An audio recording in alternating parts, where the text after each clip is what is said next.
Good morning. देखिए अपन इससे पहले एक लेक्चर मतलब एक चैप्टर कंप्लीट कर लिए। 9th नंबर का चैप्टर जो था ray optics and optical instruments. इसके नेक्स्ट चैप्टर है वेव ऑप्टिक्स।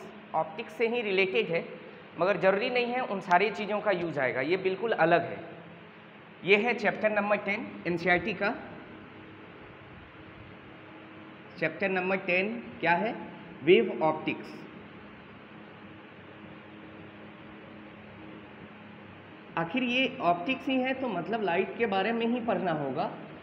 मतलब ये वेव ऑप्टिक्स है और उससे पहले अपन ने पढ़ा था रे ऑप्टिक्स। एक्चुअली अभी भी जो है कोई लोग कह रहे हैं कि लाइट पार्टिकल नेचर का है तो कोई कह रहे हैं लाइट वेव नेचर का है। अभी इन दोनों बात पे सहमत है कि लाइट पार्टिकल नेचर के भी तरह बिहेव करता है और वेव नेचर के भी तरह बिहेव करता है। तो इनमें अपन अभी वेव ऑप्टिक्स में यही पढ़ेंगे कि हमारी लाइट जो है वेव की तरह कैसे बिहेव करती है। ठीक है, हमारी लाइट वेव की तरह कैसे बिहेव करती है, इस बात पे अपन डिस्कस करेंगे, चर्चा करेंगे। तो वेव ऑप्टिक्स जो ये चैप्टर है ये एनसीईआरटी का chapter wave optics chapter number 10 है। ये रे ऑप्टिक्स के बाद 9th के बाद ये 10th नंबर वाला चैप्टर है। बोर्ड के लिए इंपॉर्टेंट है, कंपटीशन के लिए भी ये चैप्टर इंपॉर्टेंट है। तो दोनों ऑप्टिक्स कवर कर लेंगे पहले अपन, तब फिर मॉडर्न फिजिक्स स्टार्ट करेंगे। तो रे ऑप्टिक्स पहले कर लिया अपन, वेव ऑप्टिक्स कर रहे हैं। छोटा सा चैप्टर है, रे ऑप्टिक्स जैसा लेंदी चैप्टर नहीं है, ये छोटा चैप्टर है, बहुत छोटा चैप्टर है। 7-8 लेक्चर बहुत हो गया, 10 लेक्चर बहुत हो गया। तो वेव ऑप्टिक्स के बारे में अपन चर्चा करेंगे। वेव ऑप्टिक्स पढ़ने से पहले सबसे पहले आया एक साइंटिस्ट, जिस साइंटिस्ट का नाम था न्यूटन। और न्यूटन ने अपना एक थ्योरी दिया, Newton's corpuscular theory. Newton's corpuscular theory. Newton ने एक अपना क्या दिया, थ्योरी दिया, जिसका नाम क्या था? Newton's corpuscular theory. अब ये न्यूटन साहब ने क्या बोला इस थ्योरी में, पहले इस बात को समझते हैं। न्यूटन ने क्या बोला पता है? न्यूटन ने बोला जितने भी लाइट का सोर्स है, जितने भी लाइट का सोर्स है, मान लीजिए ये मरकरी है, क्या है ये? मरकरी है। तो मरकरी क्या है? मरकरी से लाइट निकल रही है। तो कहा न्यूटन ने कहा जितने भी लाइट का सोर्स है वो लाइट का सोर्स क्या इमिट करता है? Tiny particles. टीनी पार्टिकल्स का मतलब बहुत छोटा पार्टिकल्स। तो न्यूटन साहब ने कहा, न्यूटन का कॉर्पस्क्यूलर थ्योरी क्या था वो समझते हैं कि हर एक लाइट सोर्स क्या करता है? अपने में से टीनी पार्टिकल को इमिट करता है। जो टीनी पार्टिकल मासलेस होती हैं, रिजिड होती हैं, इलास्टिक होती हैं, और उसी टीनी पार्टिकल और उसकी साइज डिफरेंट होती हैं, उसी टीनी पार्टिकल को क्या कहते हैं? कॉर्पस्क्यूल। क्या कहते हैं उसको? कॉर्पस्क्यूल्स। मतलब वो छोटे छोटे, मान लीजिए ये क्या कर रहा है? टीनी पार्टिकल, छोटा छोटा पार्टिकल इमिट कर रहा है जिसका साइज डिफरेंट है, कोई गोला है, कोई कुछ है, कुछ है। ऐसा कौन बोला? न्यूटन ने बोला। अभी अपन साइंटिस्टों की थ्योरी पढ़ेंगे कि साइंटिस्टों ने क्या क्या कहा। तो साइंटिस्टों ने जो भी कहा उसको अपन पढ़ रहे हैं अभी कि साइंटिस्टों ने क्या कहा। साइंटिस्टों ने, ये न्यूटन साहब ने क्या कहा कि हर एक जितनी भी लाइट सोर्स है, every light source emits tiny particles, every light source emits tiny particles which are called corpuscles. जिसको क्या कहते हैं? उसी छोटे से पार्टिकल को क्या कहते हैं? कॉर्पस्क्यूल्स कहते हैं। कॉर्पस्क्यूल्स, वही छोटा सा पार्टिकल को क्या कहते हैं? कॉर्पस्क्यूल्स। और वो छोटे पार्टिकल की खास बात क्या है? वो छोटा पार्टिकल जो होगा वो मासलेस होगा, उसकी कोई भी मास नहीं होती है, रिजिड होगा, इलास्टिक होगा, और उसका साइज भी डिफरेंट शेप एंड साइज का होगा। ऐसा कौन बोला? न्यूटन से बोला कि जितनी भी लाइट, सोर्स ऑफ लाइट है, मतलब लाइट का जितने भी सोर्स है, जितने भी लाइट की सोर्स है, सब क्या करता है? अपने में से छोटे छोटे पार्टिकल को इमिट करता है। वो छोटा पार्टिकल ही क्या कहलाता है? कॉर्पस्क्यूल्स कहलाता है। और वो छोटा पार्टिकल की खास बात क्या होती है? वो मासलेस होती हैं, रिजिड होती हैं, इलास्टिक होती हैं, डिफरेंट शेप एंड साइज का होता है। ऐसा कौन बोला? न्यूटन। सोचो ना, मान लो अगर ये मरकरी अभी यहाँ जल रही है तो इनसे मान लो छोटा छोटा पार्टिकल निकल रहा है। अगर इससे निकलने वाला पार्टिकल में मास होता तब तो हमारे ये सर पे गिरता तो कहीं सर को भी फोड़ ना दे, हो सकता था ना। इसीलिए न्यूटन, अलग अलग साइंटिस्टों की अपनी अपनी अलग अलग थ्योरी आई। तो सबसे पहले उस समय न्यूटन एक ऐसे साइंटिस्ट थे जो कुछ भी बोल देता था तो जल्दी उनके बातों को गलत मानना इम्पॉसिबल था, कि उनके बात को गलत माना ही नहीं जा सकता था, क्योंकि वो एक ब्रांड थे कि न्यूटन साहब ने कह दिया है तो इसको जल्दी गलत करना मुश्किल ही नहीं, नामुमकिन है। तो न्यूटन ने सबसे पहले यही कहा कि जितने भी सोर्स ऑफ लाइट है जो लाइट को इमिट करता है, तो वो जितने भी सोर्स ऑफ लाइट है वो सब क्या इमिट करता है, एक छोटा छोटा पार्टिकल इमिट करता है, टीनी पार्टिकल्स इमिट करता है। जो पार्टिकल का साइज क्या होता है, डिफरेंट शेप एंड साइज का होता है। वो पार्टिकल मासलेस होती हैं, रिजिड होती हैं, इलास्टिक होती है, और उसी पार्टिकल को नाम न्यूटन साहब ने क्या दिया, कॉर्पस्क्यूल्स नाम दिया। तो अपन ऐसा लिख सकते हैं थ्योरी कि एवरी सोर्स ऑफ लाइट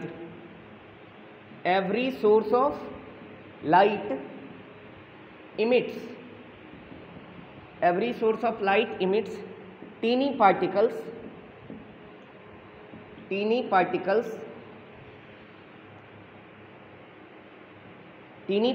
और वो पार्टिकल्स कैसा होगा, इलास्टिक होगा, मासलेस होगा, रिजिड होगा, डिफरेंट शेप एंड साइज का होगा, डिफरेंट शेप एंड साइज। तो क्या बोला, every source of light emits tiny particles, elastic, massless, rigid, different shape and size are called, वही टीनी पार्टिकल्स को क्या कहते हैं, कॉर्पस्क्यूल्स कहते हैं, विच आर कॉल्ड, जिसको ही अपन क्या कहते हैं, कॉर्पस्क्यूल्स कहते हैं। समझ में आया? ये पहली बात थी न्यूटन साहब की। न्यूटन कॉर्पस्क्यूलर थ्योरी क्या बोला कि जितनी भी लाइट की सोर्स होती हैं, जो भी लाइट की सोर्स होती है वो क्या इमिट करती है, स्मॉल पार्टिकल्स इमिट करती है, टीनी पार्टिकल्स इमिट करती है, जिसको क्या कहते हैं, कॉर्पस्क्यूल्स कहते हैं। जो पार्टिकल क्या होती हैं, इलास्टिक होती है, मासलेस होती हैं, और डिफरेंट शेप एंड साइज की होती हैं, और रिजिड होती हैं। फिर अगला पॉइंट उन्होंने बताया क्या, न्यूटन साहब ने, कि ये जो कॉर्पस्क्यूल्स है, मतलब ये जो पार्टिकल है, छोटा छोटा पार्टिकल, वो किस स्पीड से ट्रेवल करेगा, तो बोला वो लाइट के स्पीड से ही ट्रेवल करेगा। तो कॉर्पस्क्यूल्स ट्रेवल इन स्ट्रेट लाइन। उन्होंने बोला कि ये जो छोटे छोटे पार्टिकल हैं कॉर्पस्क्यूल्स, वो किधर ट्रेवल करेगा, किस पाथ पे, travels in a straight line. अपन ने पढ़ा था ना लाइट के बारे में, law of rectilinear propagation of light, कि लाइट हमेशा सीधी रेखा में गमन करती है। तो ये पार्टिकल निकल कहाँ से रहा है, सोर्स ऑफ लाइट से ही ना। तो न्यूटन ने क्या बोला कि ये कॉर्पस्क्यूल भी कैसे ट्रेवल करेगा, स्ट्रेट लाइन में, travels in a straight line path. ये जो कॉर्पस्क्यूल्स है वो कैसे ट्रेवल करता है, किस पाथ में, स्ट्रेट लाइन पाथ में। उसके बाद उन्होंने बताया कि कॉर्पस्क्यूल्स के ही बारे में, corpuscles travels in a straight line path, मतलब कॉर्पस्क्यूल्स जो है स्ट्रेट लाइन पाथ में क्या करती हैं, ट्रेवल करती हैं। और एवरी सोर्स ऑफ लाइट, मतलब जो भी लाइट का सोर्स होता है सब क्या करता है, टीनी पार्टिकल्स को इमिट करता है। जो टीनी पार्टिकल क्या होती हैं, मासलेस होती हैं, रिजिड होती हैं, इलास्टिक होती हैं, डिफरेंट शेप एंड साइज की होती है। ठीक है, कॉर्पस्क्यूल्स क्या होती है, स्ट्रेट लाइन में ट्रेवल करती हैं। Corpuscles travels in a straight line path with different speed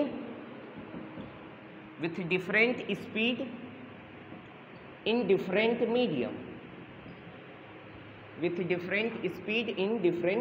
medium, मतलब कॉर्पस्क्यूल्स जो है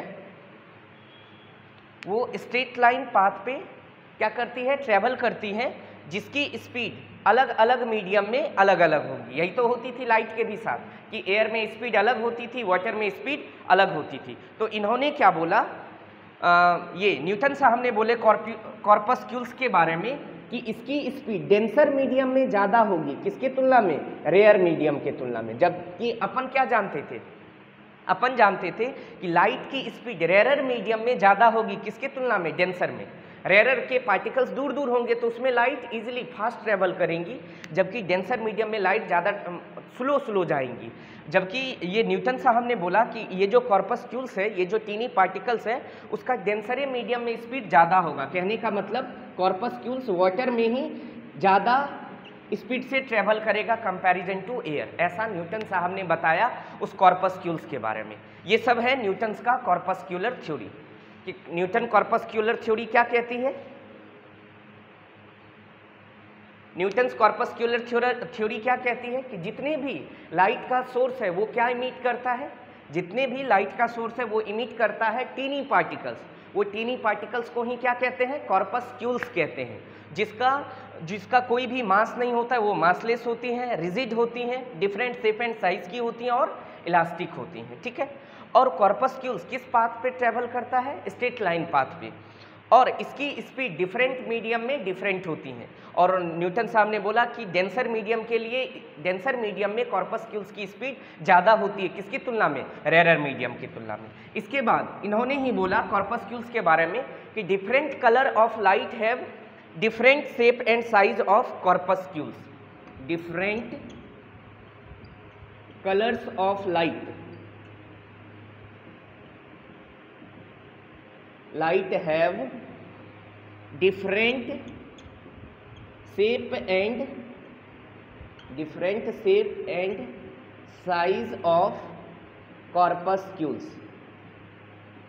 मतलब इन्होंने बोला कि अलग अलग कलर के लाइट के लिए, जैसे मान लीजिए सपोज विवग्योर 7 कलर होती है ना, तो इन्होंने क्या बोला सुनिएगा कि भाई विवग्योर 7 कलर की लाइट है, तो बोला अलग अलग कलर के लाइट का जो कॉर्पस्क्यूल्स होगा, लाइट क्या करेगा, कॉर्पस्क्यूल्स इमिट करेगा, टीनी पार्टिकल्स इमिट करेगा। तो क्या बोला, अलग अलग कलर के लाइट के लिए कॉर्पस्क्यूल्स की शेप एंड साइज अलग अलग होंगी। मतलब वायलेट कलर का जो सोर्स ऑफ लाइट है वो जो कॉर्पस्क्यूल्स इमिट करेगा, इंडिगो कलर के जो सोर्स ऑफ लाइट है वो जो कॉर्पस्क्यूल्स इमिट करेगा, दोनों का शेप एंड साइज अलग अलग होगा। मतलब अगर कलर चेंज करेंगे लाइट सोर्स का तो उससे निकलने वाली टीनी पार्टिकल दैट इज कॉर्पस्क्यूल्स का शेप एंड साइज भी अलग अलग होगी। ऐसा कौन बोला, न्यूटन साहब ने बोला। तो ये थी न्यूटन्स की कॉर्पस्क्यूलर थ्योरी। बात समझ में आई, न्यूटन्स की कॉर्पस्क्यूलर थ्योरी। इसको हिंदी में कहते हैं न्यूटन का कणिका सिद्धांत। कॉर्पस्क्यूलर का मतलब हुआ कणिका,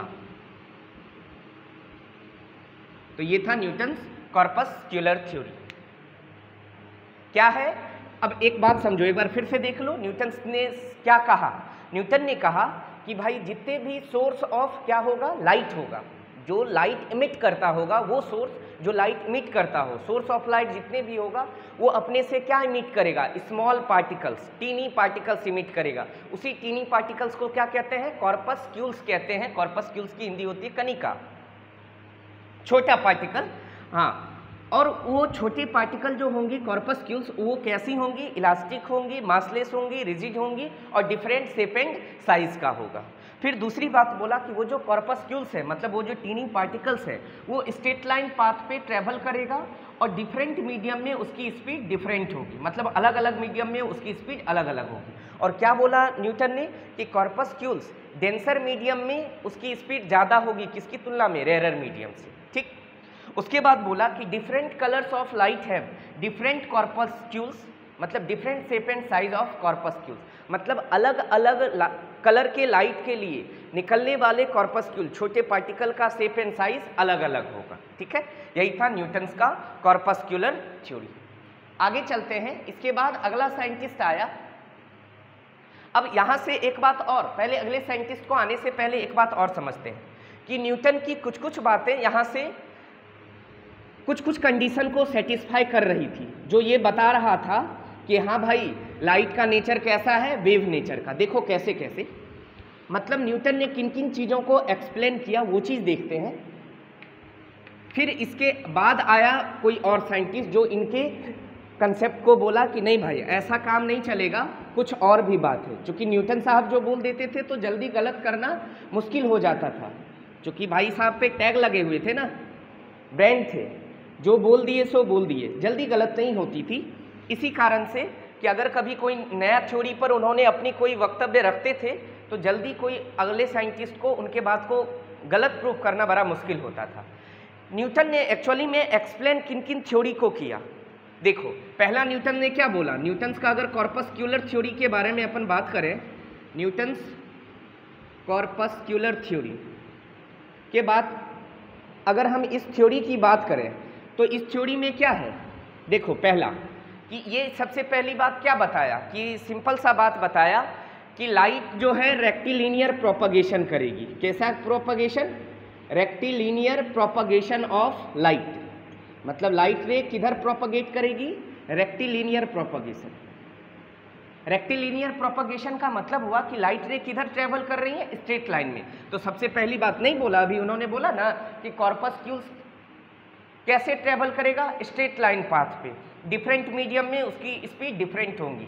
तो मतलब उन्होंने, न्यूटन्स ने बताया कि लाइट जो है, मतलब वो लाइट के एक प्रॉपर्टी को यहाँ पे क्या कहते हैं, इसको एक्सप्लेन किया कि लाइट हमेशा किस पाथ पे चलता है, रेक्टिलिनियर प्रोपगेशन। मतलब लाइट हमेशा सीधी रेखा में चलती है। तो रेक्टिलिनियर प्रोपगेशन ऑफ लाइट, मतलब लाइट हमेशा किस पाथ पे चलता है, सीधी रेखा में चलता है। पहला इस चीज़ को उन्होंने एक्सप्लेन किया इस थ्योरी से। दूसरा क्या बताया उन्होंने, दूसरा बताया उन्होंने लॉज ऑफ रिफ्लेक्शन को। लॉज ऑफ रिफ्लेक्शन को भी उन्होंने क्या किया, एक्सप्लेन किया। किससे, न्यूटन्स कॉर्पस्क्यूलर थ्योरी से। कैसे, सोचो, मान लो ये एक रिफ्लेक्टिंग सरफेस है, ये एक रिफ्लेक्टिंग क्या है, सरफेस है। अब मान लो यहाँ पे लाइट आ रही है, तो लाइट आने का मतलब क्या, टीनी पार्टिकल्स मान सकते हैं। तो मान लीजिए ये छोटा छोटा ऐसा ऐसा पार्टिकल आ रहा था जो यहाँ टकराया, तो ये टकराया, तो यही छोटा छोटा पार्टिकल किधर, टकराने के बाद इधर चला गया। अरे इलास्टिक कॉलिजन, ये कॉलिजन हुआ ना, कि आप बॉल को ऐसे मारोगे तो ये उधर जाएगा ना। तो एक तरह से वो पार्टिकल को ये माना कि कोई पार्टिकल किसी सरफेस से स्ट्राइक करेगा तो उसमें कॉलिजन होगा, टकराने के बाद वो इधर जाएगा ना। तो वो कहा, न्यूटन साहब ने बोले कि भैया हमने अभी क्या माना था कि हर एक सोर्स ऑफ लाइट क्या इमिट करती है अपने से, टीनी पार्टिकल, छोटा पार्टिकल।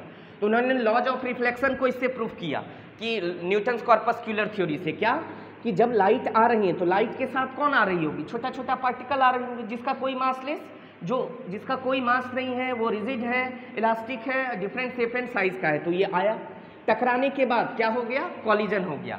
तो मतलब यहाँ पे हम क्या कह सकते हैं, छोटे छोटे पार्टिकल का क्या हो गया, इलास्टिक कॉलिजन हो गया। मतलब हम यहाँ लिख सकते हैं कि इलास्टिक कॉलिजन, 11th में है ना कॉलिजन,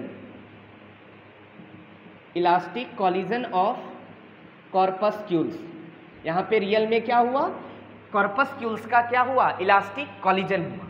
इलास्टिक कॉलिजन हुआ किसका, कॉर्पस्क्यूल्स का, मतलब वो छोटे छोटे पार्टिकल का इलास्टिक कॉलिजन हुआ। तो इससे क्या प्रूफ हो गया, लॉज ऑफ रिफ्लेक्शन, न्यूटन्स के कॉर्पस्क्यूलर थ्योरी से। नेक्स्ट है इसके पास लॉज ऑफ रिफ्रैक्शन। लाइट के रिफ्रैक्शन के बारे में भी न्यूटन्स कॉर्पस्क्यूलर थ्योरी इसको क्या कर रही थी, एक्सप्लेन कर रही थी, लॉज ऑफ रिफ्रैक्शन को भी। कैसे, सोचो, मान लो ये एक बाउंड्री है जो दो मीडियम को क्या कर रही है, सेपरेट कर रही है। मान लीजिए इधर मीडियम क्या है, रेयरर है, और इधर मीडियम क्या है, डेंसर है। इधर डेंसर है, मान लीजिए पानी है। हाँ, अब क्या हुआ, कोई लाइट रे रेयरर से रेयरर मीडियम में ट्रेवल करते हुए यहाँ पे आई, लाइट आ रही, इसके साथ मतलब कौन है, छोटा छोटा पार्टिकल, दैट इज कॉर्पस्क्यूल्स है। जैसे यहाँ आया तो अब क्या होती है, न्यूटन साहब ने ऐसा कहा कि डेंसर मीडियम का पार्टिकल, मतलब डेंसर मीडियम के जो पार्टिकल्स होते हैं वो कॉर्पस्क्यूल्स को अपनी तरफ ज़्यादा फोर्स से खींचते हैं, किसकी तुलना में, रेयरर मीडियम की तुलना में। ध्यान से सुनना, न्यूटन ने क्या बोला कि डेंसर मीडियम के पार्टिकल्स कॉर्पस्क्यूल्स को, छोटे छोटे जो टुकड़ा है, छोटे छोटे स्मॉल पार्टिकल्स है, तो बोला डेंसर मीडियम का पार्टिकल्स कॉर्पस्क्यूल्स को ज़्यादा फोर्स से खींचता है, किसकी तुलना में, रेयरर मीडियम की तुलना में। मतलब ये कॉर्पस्क्यूल्स रेयरर मीडियम में भी है, डेंसर मीडियम में, मगर ज़्यादा ताकत से कौन खींचता है कॉर्पस्क्यूल्स को, डेंसर मीडियम का पार्टिकल। तो ये रहा डेंसर मीडियम का पार्टिकल, इसको बहुत तगड़े फोर्स से खींचता है ऐसे, ताकि इस पर क्या हो जाए, नेट फोर्स किधर आ जाए, नीचे। अरे बहुत सारा फोर्स इधर इधर इधर है, तो हम ऐसा नहीं मान सकते कि नेट फोर्स क्या होगा, नीचे होगा। ऐसे है, ऐसे है, ऐसे है फोर्स, इसका जब रिजल्टेंट लेंगे तो नेट क्या होगा, डाउनवर्ड होगा। तब यहीं से बात आया कि अगर मान लीजिए ये लाइट ऐसे आया और इसको जाना चाहिए था इधर, मगर वो कॉर्पस्क्यूल्स ने इसको, डेंसर मीडियम के पार्टिकल ने क्या किया, इसको तगड़ा से ऐसे खींचा, तो नेट फोर्स इस पर डाउनवर्ड लगा, जो इसको क्या किया, थोड़ा सा डेविएट कर दिया। यही तो है रिफ्रैक्शन, कि लाइट रे सीधी ना जाके कुछ क्या हो जाती है, डेविएट हो जाती है। तो यहाँ से लॉज ऑफ रिफ्रैक्शन को भी न्यूटन ने अपने कॉर्पस्क्यूलर थ्योरी से इसको एक्सप्लेन किया। ठीक है, तो क्या क्या ये एक्सप्लेन किया, रेक्टिलिनियर प्रोपगेशन ऑफ लाइट, की लाइट जो है हमेशा कैसा चलता है, सीधी रेखा में चलता है। दूसरा, लॉज ऑफ रिफ्लेक्शन को भी इन्होंने प्रूफ किया, मतलब एक्सप्लेन किया, और लॉज ऑफ रिफ्रैक्शन को भी इन्होंने क्या किया, एक्सप्लेन किया। अब और ये कुछ चीज़ें एक्सप्लेन नहीं कर पाई, इट कैन नॉट एक्सप्लेन, कौन, न्यूटन कॉर्पस्क्यूलर थ्योरी से क्या क्या एक्सप्लेन नहीं हो पाया। इट कैन नॉट एक्सप्लेन, पहला इंटरफेरेंस, इंटरफेरेंस ऑफ लाइट, इसको ये एक्सप्लेन नहीं कर पाया। क्यों? चूंकि न्यूटन साहब ने ये माने थे कि लाइट किस नेचर का है, पार्टिकल नेचर का, लाइट को एक पार्टिकल माना, जबकि इंटरफेरेंस ऑफ लाइट ये वेव नेचर से एक्सप्लेन होती है। इंटरफेरेंस ऑफ लाइट किससे होती है ये एक्सप्लेन? वेव नेचर से। और भी ऐसा था, डिफ्रैक्शन था, इंटरफेरेंस था, डिफ्रैक्शन था। इंटरफेरेंस ऑफ लाइट हो गया, ये सब पढ़ेंगे अपन इसी वेव ऑप्टिक्स में। डिफ्रैक्शन और तीसरा पोलराइजेशन। तो ये सब जो भी है, इंटरफेरेंस, डिफ्रैक्शन हुआ, ये सब लाइट के वेव नेचर से एक्सप्लेन होती है।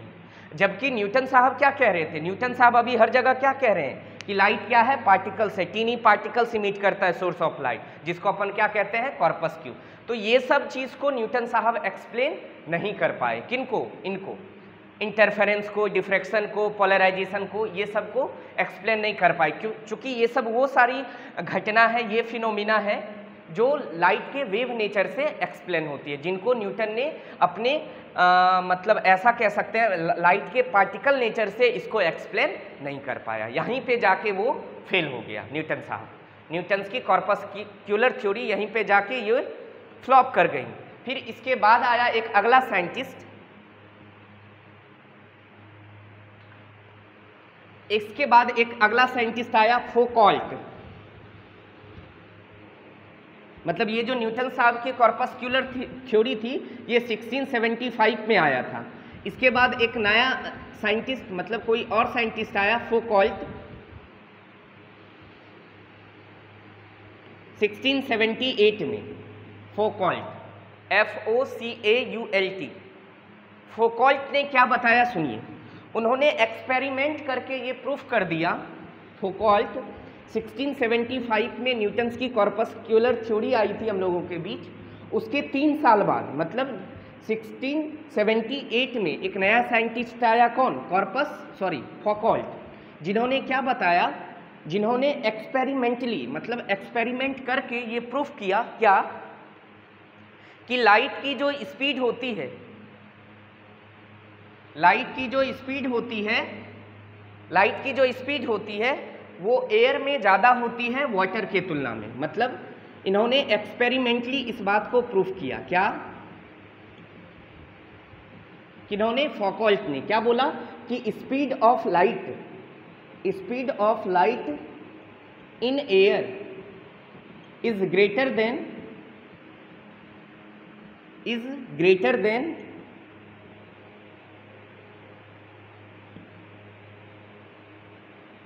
Speed of light in water.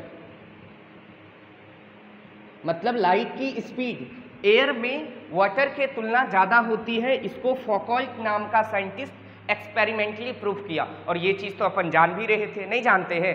Light की स्पीड एयर में ज़्यादा होती है या वाटर में? सबसे ज़्यादा लाइट की स्पीड किस में होती है? एयर में, 3 × 10⁸ मीटर पर सेकेंड। तो न्यूटन साहब ऐसा नहीं बोले थे। न्यूटन ने बोला था कि हर एक सोर्स ऑफ लाइट एक टीनी पार्टिकल्स को इमिट करेगा, जिस टीनी पार्टिकल्स को क्या कहेंगे? कॉर्पस्क्यूल्स। और वो कॉर्पस्क्यूल्स की डिफरेंट मीडियम में स्पीड डिफरेंट होगी, मगर उन्होंने बोला था कॉर्पस्क्यूल्स डेंसर मीडियम में ज़्यादा स्पीड से चलेगा, किसकी तुलना में? रेयरर मीडियम की तुलना में। मगर ये फौकॉल्ट ने इसको एक्सपेरिमेंटली प्रूफ कर दिया कि लाइट की स्पीड जो है एयर में वाटर की तुलना में क्या होगी? ज़्यादा होगी। इसके बाद ही आया एक नया साइंटिस्ट जिन्होंने अपना थ्योरी दिया। मतलब यहाँ से तब एक्सप्लेन होने लगा लाइट के वेव नेचर के बारे में। तो इसके बाद आया हाइगन्स वेव थ्योरी, या जिसको कहते हैं Huygens principle, Huygens wave theory of light, Huygens wave theory of light, या इसी को कहते हैं Huygens principle. Huygens wave theory of light, या इसी को क्या कहते हैं? Huygens principle. सुनिए अब क्या बोला हाइगन्स ने। तो अभी तक दो साइंटिस्ट आ चुके। न्यूटन साहब आके क्या बताए अपना? न्यूटन्स का कॉर्पस्क्यूलर थ्योरी दिए। और दूसरा उसके बाद आए फौकॉल्ट। फौकॉल्ट ने एक्सपेरिमेंटली क्या प्रूफ किया कि लाइट की स्पीड एयर में वाटर के तुलना क्या होती है? ज़्यादा होती है। ठीक। अब इसके बाद आया हाइगन्स। हाइगन्स ने क्या कहा सुनिएगा। हाइगन्स ने कहा light is a mechanical wave. Light कैसी वेव है, मतलब इन्होंने ये बताया कि लाइट क्या है, वेव है। कौन सा वेव, मैकेनिकल वेव। ये मैकेनिकल वेव क्या होती है, वो वेव जिसके प्रोपगेशन के लिए मीडियम की रिक्वायरमेंट होती है, which requires medium for propagation, जिसके प्रोपगेशन के लिए किसकी जरूरत होती है, मीडियम की। जैसे इन्होंने बोला, कौन, हाइगन्स ने बोला कि लाइट क्या है, मैकेनिकल वेव। मैकेनिकल वेव का मतलब होता है वो वेव जिसके प्रोपगेशन के लिए किसकी जरूरत होती है, मीडियम की। जैसे आपने सुना होगा साउंड भी क्या है, मैकेनिकल वेव। जैसे अगर मैं बोल रहा हूँ, मेरे सामने कोई बंदा बैठा है, वो मेरी आवाज़ को सुन रहा है, कारण क्या है, हमारे साउंड, हम जो बोल रहे हैं और वो बंदा सुन पा रहा है, कारण है ये साउंड किस मीडियम में ट्रेवल करते हुए आ रही है, एयर में। अगर यहाँ एयर ना रहे तो हम बोलेंगे और वो सुन नहीं पाएगा। मतलब साउंड एक मैकेनिकल वेव है जिसके प्रोपगेशन के लिए मीडियम की ज़रूरत होती है। तो हाइगन्स ने क्या बोला, लाइट भी क्या है, एक मैकेनिकल वेव है। तो भैया जब कोई मैकेनिकल वेव होगा तो उसके प्रोपगेशन के लिए मीडियम की ज़रूरत होगी ना। तो इन्होंने ही बोला हाइगन्स कि हाँ बिल्कुल सही बात है कि लाइट क्या है, एक मैकेनिकल वेव है। मैकेनिकल वेव का मतलब ही हुआ कि जिसके प्रोपगेशन के लिए क्या चाहिए, मीडियम की रिक्वायरमेंट होती है। जैसे मान लीजिए ये सन है, ये सन है, सन से लाइट आ रही है कहाँ पे, अर्थ पे। तो अपन क्या जानते हैं, अपन जानते हैं सन से अर्थ के बीच में अलग अलग एटमॉस्फेयर रहता है, अलग अलग चीज़ होता है। तो साइंटिस्ट मतलब हाइगन्स ने क्या कहा, सुनिएगा। हाइगन्स ने कहा कि लाइट एक मैकेनिकल वेव है, तो यहाँ सन से लाइट अर्थ पे आ रही है, इसका मतलब इसके बीच में कोई ना कोई मीडियम होगा ना। तो हाइगन्स ने कहा हाँ एक हाइपोथेटिकल मीडियम है, जिस मीडियम का नाम उन्होंने बोला ईथर। क्या बोला, ईथर एक मीडियम है जो क्या है, वेरी डाइल्यूट है, मतलब जिसका कॉन्सेंट्रेशन बहुत कम है। ईथर मीडियम के बारे में उन्होंने बोला कि क्या है, जो वेरी डाइल्यूट है, मतलब ये ईथर थ्योरी आई एक। ईथर थ्योरी में क्या था कि इन्होंने बोला कि एक हाइपोथेटिकल मीडियम है। किन्होंने, हाइगन्स ने बोला कि सन से अर्थ तक लाइट आ रही है ना, इसका मतलब बीच में कोई ना कोई मीडियम है। और वो मीडियम कौन है, तो बोला वो मीडियम वो है, एक हाइपोथेटिकल मीडियम है जिसका नाम अपन ने क्या बोला, ईथर। तो ईथर एक वेरी डाइल्यूट का मतलब उसकी कंसंट्रेशन क्या है, बहुत कम है, वेरी डाइल्यूट है। और क्या है, highly elastic medium, a very dilute and highly elastic medium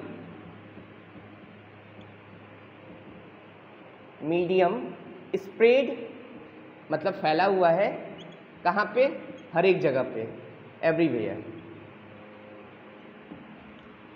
मतलब हाइगन्स ने क्या बोला, लाइट क्या है, एक मैकेनिकल वेव है। तो मैकेनिकल वेव के प्रोपगेशन के लिए किसकी रिक्वायरमेंट होती है, मीडियम की। तो हाइगन्स ने बोला मान लो ये सन है और ये क्या है, अर्थ है। तो सन से अर्थ तक अगर लाइट आ पा रही है तो इसके बीच में एक मीडियम है, जिस मीडियम का नाम उन्होंने क्या बोला, ईथर। तो ईथर क्या था, एक वेरी डाइल्यूट मीडियम था जिसका कॉन्सेंट्रेशन बहुत कम है, और इसमें हाईली इलास्टिक मीडियम रहती है, जिसके पार्टिकल्स, उस मीडियम के पार्टिकल क्या होते हैं, हाईली इलास्टिक होती है। और वेव चैप्टर में, साउंड वेव में पढ़ाया जाता है कि स्पीड ऑफ वेव होती है √E/ρ। स्पीड ऑफ वेव क्या होती है, √E/ρ, जहाँ पे E क्या है, इलास्टिसिटी, 11th का है ये। E क्या है, इलास्टिसिटी, ρ क्या है, डेंसिटी, V क्या है, स्पीड। तो आप ही सोचो आराम से, वेरी डाइल्यूट का मतलब कॉन्सेंट्रेशन बहुत कम, मतलब डेंसिटी क्या है इसकी, बहुत कम है। डेंसिटी बहुत कम तो स्पीड तो भी ज़्यादा।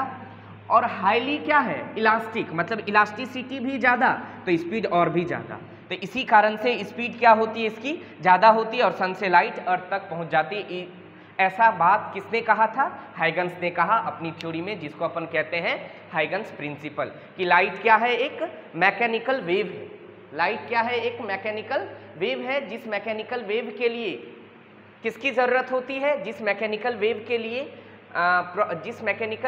लिए मीडियम की ज़रूरत होती है प्रोपगेशन के लिए। तो हाइगन्स ने बोला कि हाँ सन से अर्थ तक लाइट आ पा रही है, मतलब बीच में कोई एक हाइपोथेटिकल मीडियम है जिसका नाम उन्होंने दिया ईथर। जो क्या बोला उन्होंने, एक very dilute and highly elastic medium है जो सन से अर्थ तक हर एक जगह फैला हुआ है। ठीक, तो ये कौन बोला? हाइगन साहब बोले। अब हाइगन्स ने किस किस बात को एक्सप्लेन किया वो देखते हैं। मतलब हाइगन्स के अकॉर्डिंग अगर बोला जाए तो लाइट क्या है? एक मैकेनिकल वेव है। लाइट क्या है? एक मैकेनिकल वेव है जिसकी वेवलेंथ और जो किस पाथ पे ट्रेवल करता है? स्ट्रेट लाइन पाथ पे। देखो इधर, देखो भाई,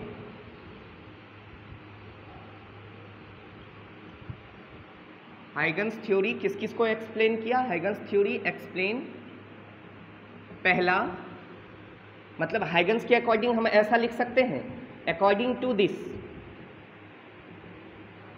to this theory light is a mechanical wave, light is a mechanical wave of shorter wavelength, light is a mechanical wave of shorter wavelength and travels in a straight line path। देखो wave real में कैसी होती है? Travels in a straight line path. Wave होती है जिसमें crust और trough होता है, ऐसे, ऐसा, ये क्रस्ट ये ट्रफ, ये क्रस्ट ये ट्रफ। तो बोला क्या? अब दो कंजुकेटिव क्रस्ट या ट्रफ के बीच के डिस्टेंस को क्या कहते हैं? वेवलेंथ, लेमडा कहते हैं। तो दो कंजुकेटिव क्रस्ट यही हुआ, तो ये लेमडा है। तो जब क्रस्ट दूर दूर होगा तो वेवलेंथ ज़्यादा होगी। सोचो, ये भी तो एक वेव है, दिख रहा है? यहाँ पे दो कंजुकेटिव क्रस्ट के बीच का डिस्टेंस कम होगा, मतलब वेवलेंथ क्या है? कम। तो इन्होंने क्या बोला? इनके अकॉर्डिंग था कि लाइट स्ट्रेट लाइन पाथ में ट्रेवल, अभी आपको ये दिख रहा है स्ट्रेट लाइन में जा रही है, नहीं, ऐसे ऐसे लाइट जा रही है।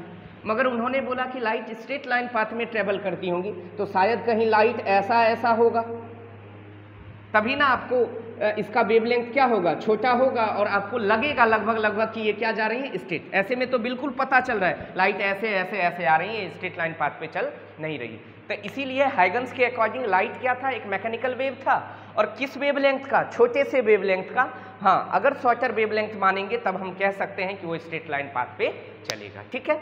अब इन्होंने किन किन बात को एक्सप्लेन किया हाइगन साहब ने? हाइगन्स ने एक्सप्लेन किया, पहला, इट एक्सप्लेन, पहला रेक्टिलिनियर प्रोपगेशन ऑफ लाइट। मतलब इन्होंने भी इस बात को एक्सप्लेन कर दिया कि लाइट किस पाथ पे ट्रेवल करेगा? स्ट्रेट लाइन पाथ पे। ठीक है, rectilinear propagation of light, rectilinear propagation of light, पहला, इस बात को इन्होंने भी एक्सप्लेन किया। दूसरी बात इन्होंने क्या बताई? दूसरी बात इन्होंने बताई रिफ्लेक्शन को भी ये क्या किया? एक्सप्लेन किया, laws of reflection, laws of reflection को भी इन्होंने एक्सप्लेन किया।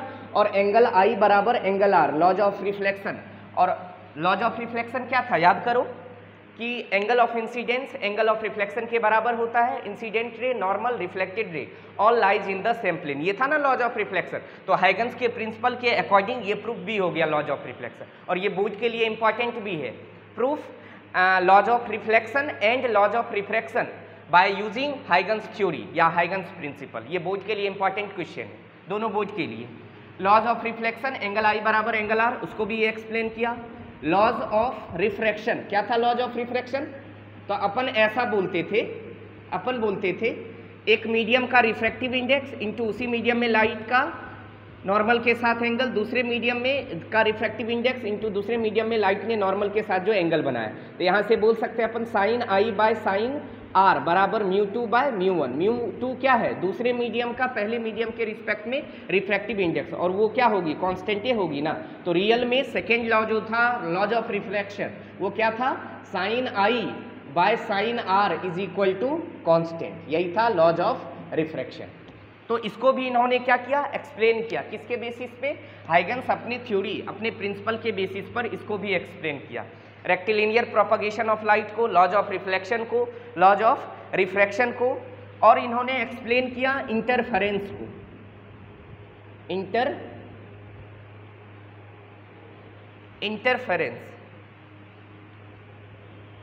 इंटरफेरेंस और डिफ्रैक्शन, ये सबको इन्होंने क्या किया, एक्सप्लेन किया, जबकि न्यूटन के द्वारा इंटरफेरेंस डिफ्रैक्शन सबको एक्सप्लेन नहीं किया गया था। और इन्होंने पोलराइजेशन को एक्सप्लेन नहीं कर पाया। किन्होंने, हाइगन्स थ्योरी के अकॉर्डिंग पोलराइजेशन एक्सप्लेन नहीं हुआ। कारण क्या था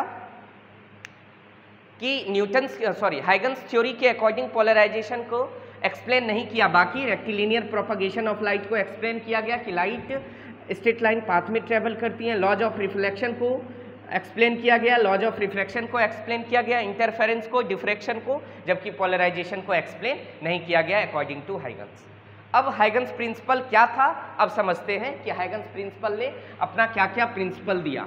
ये साइंटिस्ट ने अपना एक एजम्पशन माना, साइंटिस्टों ने क्या किया, अपना एक एजम्पशन माना, हाइगन्स ने अपना एक एजम्पशन माना। तो इसीलिए इस चीज़ को रखना पड़ेगा कि हाइगन्स ने बोला ऐसा तो ऐसा है। Huygens principle very very important है बोर्ड के लिए, बिहार बोर्ड, सीबीएसई बोर्ड दोनों के लिए। हाइगन्स प्रिंसिपल पूछता है बोर्ड में कि हाइगन्स प्रिंसिपल क्या था, वो लिखिए, और हाइगन्स प्रिंसिपल के बिहाफ पे, मतलब या यूजिंग हाइगन्स प्रिंसिपल प्रूफ कीजिए लॉज ऑफ रिफ्लेक्शन को एंड लॉज ऑफ रिफ्रैक्शन को। तो देखो हाइगन्स प्रिंसिपल,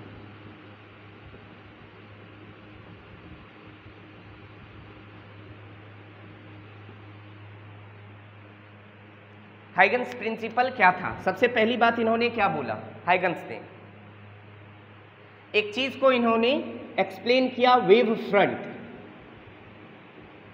जिसकी हिंदी होती है तरंगाग्र।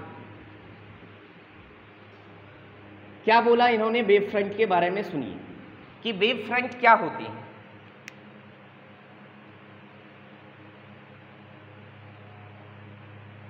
It is the locus of all the particles of a medium which are vibrating in the same phase। मतलब समझिए क्या है, जैसे मान लीजिए यहाँ पे कोई सोर्स ऑफ लाइट है, तो यहाँ से लाइट निकली, लाइट एक वेव है, तो लाइट मान लो ऐसे ऐसे ऐसे निकली, इधर लाइट ऐसे ऐसे ऐसे निकली, यहाँ लाइट ऐसे ऐसे इधर निकला, ऐसे ऐसे इधर निकला, ऐसे ऐसे इधर निकला, लाइट हर डायरेक्शन में ऐसे ऐसे निकल गया। अब ध्यान से सुनना, मैं अगर कहूँ लाइट इधर जिस स्पीड से जा रहा है इधर भी उसी स्पीड से, इधर भी उसी स्पीड से, कोई दिक्कत। मान लो अभी लाइट यहाँ से जब निकला तो टी, किसी टाइम टी पर लाइट कितना दूर चला गया होगा, किसी टाइम टी पर मान लो लाइट भी स्पीड से जा रहा होगा, तो डिस्टेंस कितना वो ट्रेवल करेगा, तो स्पीड बराबर होती है ना डिस्टेंस बाय टाइम, तो डिस्टेंस बराबर हो जाएगा स्पीड इनटू टाइम। तो मान लो लाइट भी स्पीड से ट्रेवल कर रही है टी टाइम तक, तो कितने डिस्टेंस ट्रेवल की, वी, तो टी टाइम में मान लो ये कहाँ चला गया, वी डिस्टेंस ट्रेवल कर लिया, फिर इधर टी टाइम में वी डिस्टेंस ट्रेवल कर लिया, फिर इधर टी टाइम में वी डिस्टेंस, फिर इधर टी में वी टी। तो एक टी टाइम के बाद देखें तो लाइट यहाँ पहुँच गया, कहाँ पहुँच गया, यहाँ, ठीक है, यहाँ पहुँच गया। तो इन सारे को अगर मिलाएंगे, इन सारे को क्या करेंगे, अगर मिलाएंगे तो एक प्लेन बनेगा। अब एक्चुअली में वेव की इक्वेशन होती है y बराबर a sine omega T plus के एक्स, वाई बराबर a sine omega T plus के एक्स। ये जो ओमेगा टी प्लस के एक्स होती है इसी को क्या कहते हैं, वेव में हम इसको एंगल नहीं पढ़ते, इसको फेज पढ़ते। क्या पढ़ते हैं इसको, फेज। आप सोचो टाइम अगर चेंज होगा, मतलब टाइम अगर टी टाइम के लिए, तो ये डिस्टेंस भी तो सब कांस्टेंट ट्रेवल करेगा ना। ये टी टाइम में कितना डिस्टेंस ट्रेवल किया, वी टी, ये टी टाइम में वी टी, ये टी टाइम में वी टी, ये टी टाइम में वी टी। तो मतलब टाइम के साथ साथ एक्स कांस्टेंट है। मतलब अगर हम यहाँ पॉइंट ए दे दें, यहाँ पॉइंट बी दे दें, यहाँ पॉइंट सी, यहाँ पॉइंट डी, यहाँ पॉइंट ई, इस तरह से बहुत सारा पॉइंट दे दें, बताओ टी बराबर टी1 टाइम पर, टी बराबर टी1 टाइम पर इसके लिए, मतलब पॉइंट ए के लिए, पॉइंट ए के लिए फेज कितना होगा, ओमेगा टी1 प्लस के एक्स। दूसरे बी पॉइंट के लिए टाइम टी बराबर टी1 के लिए कितना होगा फेज, ओमेगा टी1 प्लस के एक्स। अरे एक्स तो चेंज नहीं करेगी ना, टी टाइम में मान लो टी1 टाइम में ये भी टी1 डिस्टेंस ट्रेवल किया, तो यहाँ भी तो ये भी टी1 ही डिस्टेंस ट्रेवल करेगा। अगले सी पॉइंट के लिए टी1 टाइम में फेज हो जाएगा ओमेगा टी1 प्लस के एक्स। तो आप देख रहे हैं कि किसी टाइम टी के बाद ये वो सारा पॉइंट है जिस पॉइंट पर रहने वाले पार्टिकल का फेज क्या है, सेम है। तो ऐसे हर एक पॉइंट का क्या है, locus. It is the locus of all the points in a medium which are vibrating in the same phase, which are vibrating in the same phase. जो क्या कर रहा हो, सेम फेज में वाइब्रेट कर रहा हो। मतलब ये वो सारे पार्टिकल्स हैं मीडियम के, ये वो सारा का मीडियम सेम है, ये वो पार्टिकल है जो सारे का फेज क्या है, सेम है। तो इसीलिए इसके लोकस को, मतलब इन सब को अगर मिला देंगे ना, तो इसी को क्या कहते हैं, वेव फ्रंट कहते हैं। मतलब वेव फ्रंट क्या है, किसी मीडियम में सारे पॉइंट का लोकस, जिस सारे पॉइंट का फेज क्या हो, सेम हो, जिस सारे पॉइंट पर उस पार्टिकल का फेज क्या हो, सेम हो, तो उसको अगर हम मिला देंगे तो क्या बनेगा, वेव फ्रंट। जैसे ऐसे अपन समझ सकते हैं कि मान लीजिए ये पॉइंट सोर्स है, तो वेव इधर भी जाएगा, इधर भी जाएगा, इधर भी जाएगा, इधर भी जाएगा, इधर भी जाएगा। टी टाइम के बाद मान लो वेव यहाँ हर जगह पहुँचते गया, तो टी टाइम के बाद जिस पॉइंट पे पहुंचा उस पॉइंट पर फेज तो सबका सेम होगा ना। बताइए उन सारे पॉइंट को मिलाएंगे तो एक किस शेप का लोकस बनेगा, स्फेरिकल बन जाएगा। बात समझ पा रहे हैं, क्या बनेगा, स्फेरिकल। तो इसीलिए हम कहते हैं कि वेव फ्रंट जो होती हैं पॉइंट सोर्स के लिए क्या होती हैं, स्फेरिकल होती हैं। पहले ये बात समझ में आया कि वेव फ्रंट है क्या। वेव फ्रंट का मतलब होता है बाबू कि ये क्या होती है, it is the locus of all the points in a medium which are vibrating in same phase, जो सेम फेज में क्या हो रहा हो, वाइब्रेट कर रहा हो। वेव है तो वेव की ये फेज होती है। तो ये पॉइंट सोर्स से लाइट, ये वेव निकला, टी टाइम के बाद ये यहाँ पहुँचा, टी टाइम के बाद ये यहाँ पहुँचा, यहाँ पहुँचा, तो इन्होंने टी टाइम के बाद सेम डिस्टेंस ना ट्रेवल किया, चूंकि स्पीड तो वेव की सेम है। मतलब फेज इस पॉइंट का, इस पॉइंट का, इस पॉइंट का, इस पॉइंट का, इस पॉइंट का फेज क्या होगा, कांस्टेंट होगा। तो इस कांस्टेंट फेज वाले पॉइंट को मिलाया तो एक क्या बना, एक लोकस बना, और ये लोकस ही क्या कहलाती है, वेव फ्रंट कहलाती है। तो हम यहाँ से याद रखेंगे कि पॉइंट सोर्स के लिए वेव फ्रंट क्या होती है, पॉइंट सोर्स के लिए वेव फ्रंट स्फेरिकल होती है। एक बात। दूसरी बात, इन्होंने वेव फ्रंट के बारे में क्या बताया, इन्होंने it is the locus of all the points in a medium, it is the locus of all the points, it is the locus of all the points in a medium, all the points in a medium which are vibrating, which are vibrating in same phase।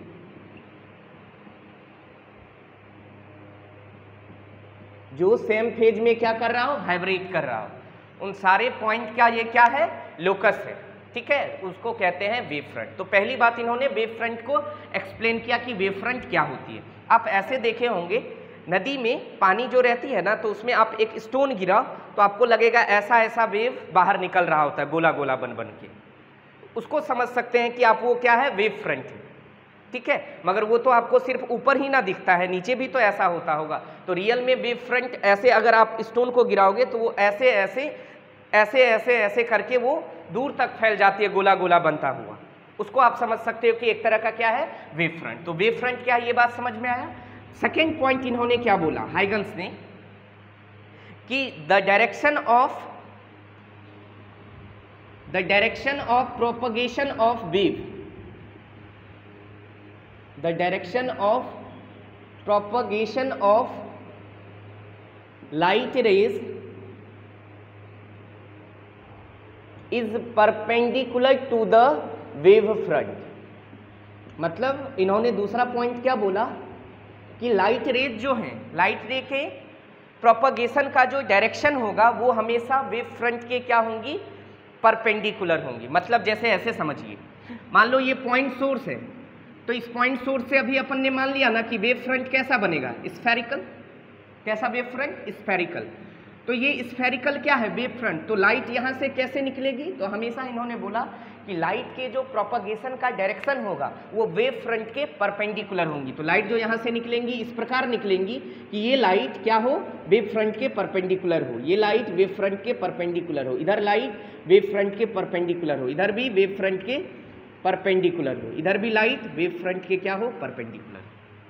तो दूसरा बात इन्होंने क्या बताया कि light के जो propagation का डायरेक्शन होगा वो हमेशा वेव फ्रंट के क्या होगी, परपेंडिकुलर होगी। लाइट के प्रोपगेशन का जो डायरेक्शन होगा वो वेव फ्रंट के क्या होंगी, परपेंडिकुलर होंगी। ठीक है,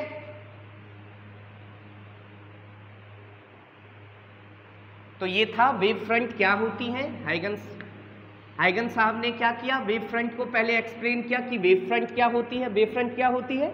it is the locus of all the points in a medium which are vibrating in same phase.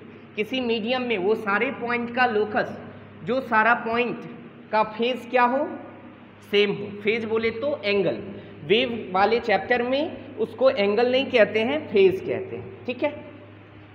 अब अलग अलग डिफरेंट सोर्स ऑफ लाइट के लिए वेव फ्रंट अलग अलग बनता है, ठीक है। तो अभी अपन ने सिर्फ ये सीखा कि वेव फ्रंट क्या होती है। अब टाइप्स ऑफ वेव फ्रंट अलग अलग होती है, मतलब अलग अलग सोर्स के लिए, सोर्स ऑफ लाइट के लिए वेव फ्रंट अलग अलग बनती है। जैसे पॉइंट सोर्स के लिए देखा ना, वेव फ्रंट स्फेरिकल। इसी तरह देखेंगे लाइन सोर्स के लिए वेव फ्रंट होगा सिलेंड्रिकल। तो वो सब अगले क्लास में अपन चर्चा करेंगे। आज के लिए लेक्चर को अपन यहीं तक रखते हैं, फिर अगले लेक्चर में आपको इसके आगे बताएंगे, ठीक है। Thank you.